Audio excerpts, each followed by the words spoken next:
13 – сімвалічная лічба для гэтага дома. Нумар будынка, дзе некалькі дзесяцігоддзяў жылі 4 сям'і, супаў з даты яго зносу. Праўда, у лёсе суседніх ніякай сімволікі. Іх таксама знясуць.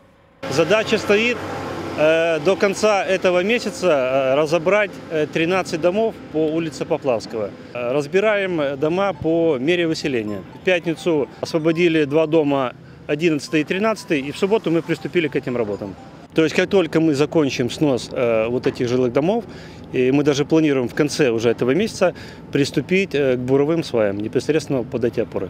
Дамы адключаюць ад камунальнага забеспячэння. Квітанцыі аб аплаце жыхарам прыйдуць ужо па новых адрасах. Але вуліца Поплавскага з карты Брэста не знікне.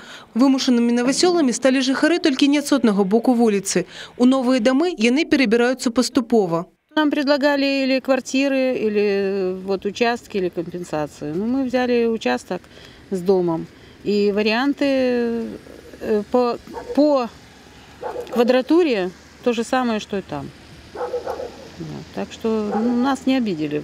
Тяжеловато, конечно, но тут новые условия, новая жизнь. Будем начинать с нуля. Мы же всем, кто жил на земле в доме, будь то блокированный, будь то индивидуальный, дали по максимуму земли и построили красивый, хороший дом. Тоже квартиру в блокированном доме.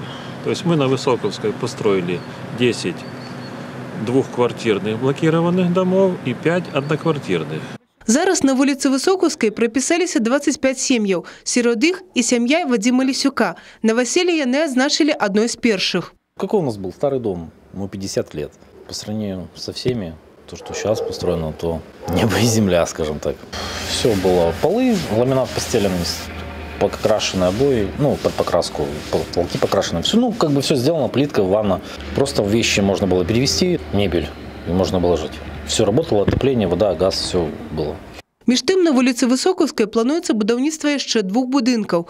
У іх размесцяцца дзіцячыя дамы сямейнага тыпу. Евгения Мороз, Юрий Плинда, телерадиокомпания «Брест».